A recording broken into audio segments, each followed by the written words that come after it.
नमस्कार मंडळी. तर अक्कलकोट दर्शन भाग दुसरामध्ये तुमचे मनपूर्वक स्वागत. तर पहिला भाग तुम्ही बघितलाच असेल ना? जर नाही बघितला असेल तर पटकन जाऊन बघून घ्या आणि मग हा दुसरा भाग बघा. चला तर मग आता आपण चाललो आहोत अक्कलकोटमधील श्री खंडोबाच्या मंदिरात.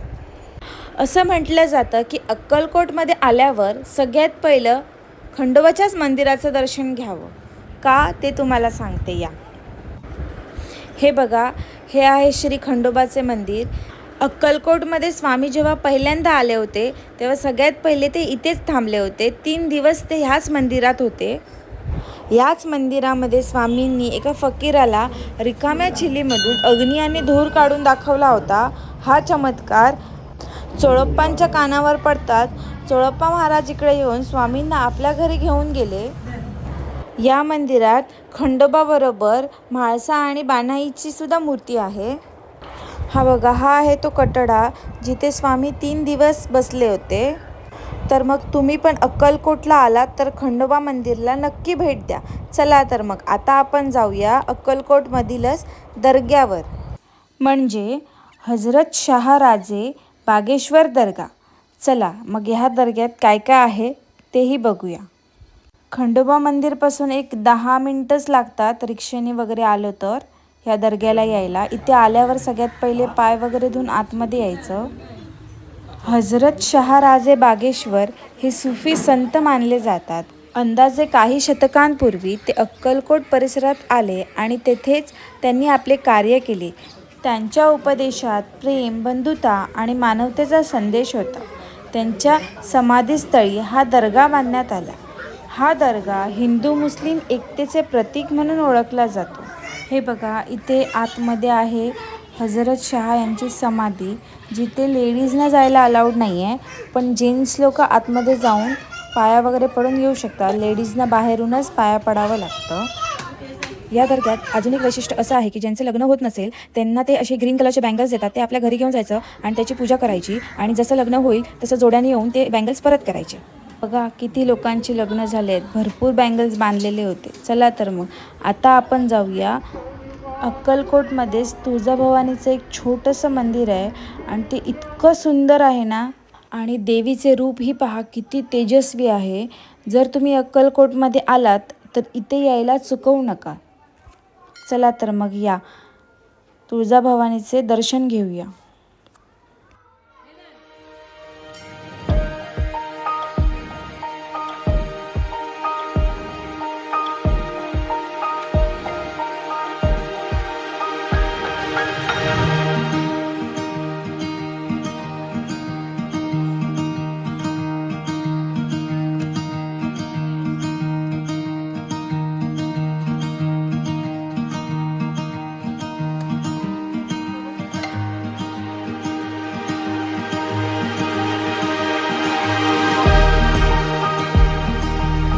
तर तुळजाभवानीचं दर्शन तर घेऊन झालं. आता आम्ही आलो आहोत श्री स्वामी समर्थ उद्यानात.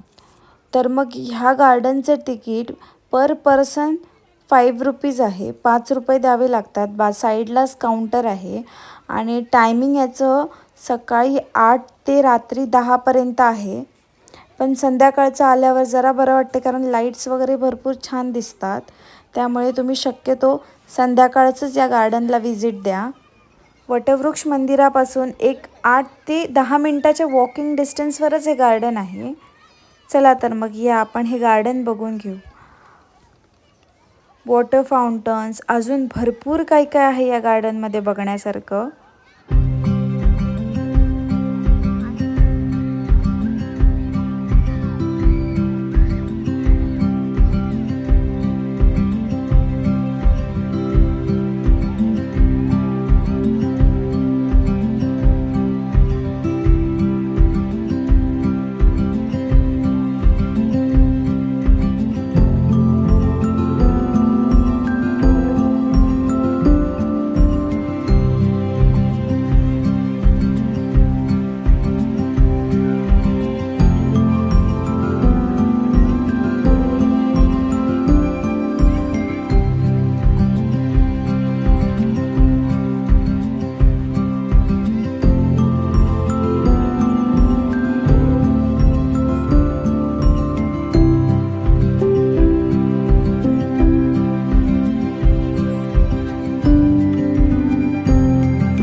तर मग मंडळी, तुम्हाला कसा वाटला माझा अक्कलकोट दर्शनचा ब्लॉग? जर आवडला असेल तर चॅनलला सबस्क्राईब नक्की करा. आणि हो, हा व्हिडिओ जास्तीत जास्त लोकांपर्यंत शेअर करा, जेणेकरून अक्कलकोटमध्ये गेल्यावर स्वामींच्या दर्शनाबरोबर ह्या जागाही ते विजिट करू शकतील. आणि जर माझ्याकडून कुठली प्लेस विजिट करायची राहिली असेल तर ती मला कमेंट करून नक्की सांगा, म्हणजे नेक्स्ट टाईम मी त्यावरही व्हिडिओ बनवू शकेन. Till then stay tune, stay happy.